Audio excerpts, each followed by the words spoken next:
केन्दुझर जिला Patna range Patna block टांगरपड़ा panchayat अंतर्गत अंकुरा गाँव में भालू आक्रमण में 2 गुरुतर होइछंती। गुरुतर व्यक्ति माने हेले अंकुरा ग्रामर विजय नायक 54 वर्ष और जगदीश नायक 60 वर्ष बोली जना पड़िछि।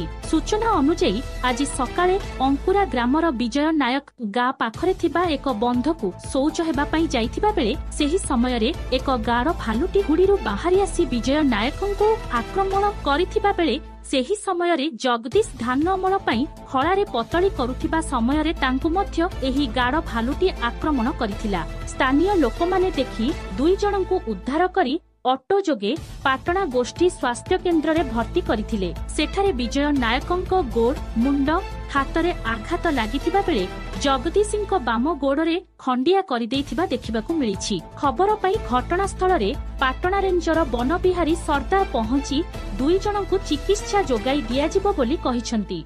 केन्दुझररु दशरथ बारिकंको रिपोर्ट श्रीक्षेत्र न्यूज।